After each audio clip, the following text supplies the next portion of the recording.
We have Kanye West making headlines again, this time for commenting on slavery. Roll that tape.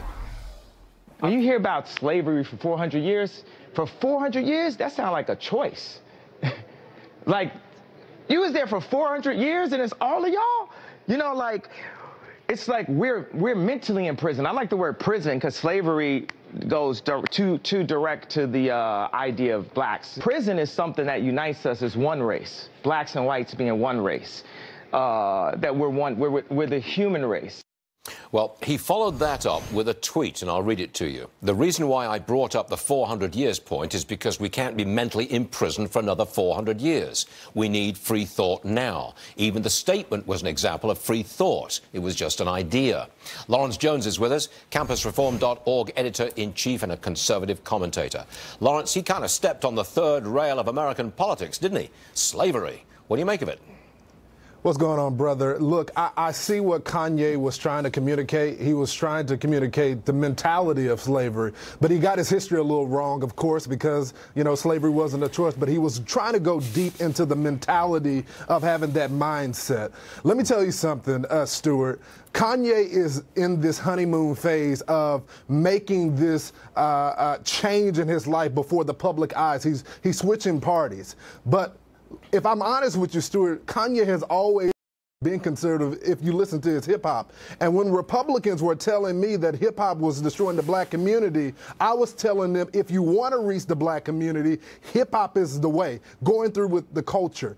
But I would caution Kanye on one thing that someone should have cautioned me on when I first made my change to the right. Don't lose your connection to the community, because it's our job as black conservatives, as libertarians, to go back into the community and reach those people. And you can't do that with mistakes like this. Kanye has a sincere heart, Stuart, but in reality, sometimes he is falling into the Republican trap that they have set. The Republican Party needs you. You don't need the Republican Party. We need you to reach the black community. Do you think that Kanye West can change any votes in the black community? He's already changing it, but we need Kanye to be him. The same Kanye that was rapping in his hip-hop music about capitalism. Capitalism is the way, Stuart. He doesn't need to make all these other changes. He needs to continue to talk about poverty in our community and talk about that money is the way to success. And Kanye doesn't need to change. Be Kanye. And I know there's a lot of people in politics, there's a lot of black conservatives that are on TV saying he needs to reach all these checkpoints.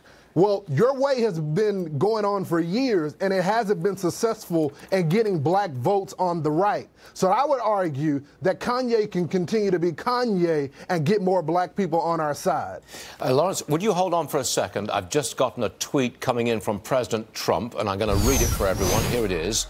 A rigged system. They don't want to turn over documents to Congress. What are they afraid of? Why so much redacting? Why such unequal justice? At some point, I will have no choice but to use the powers granted to the presidency and get involved.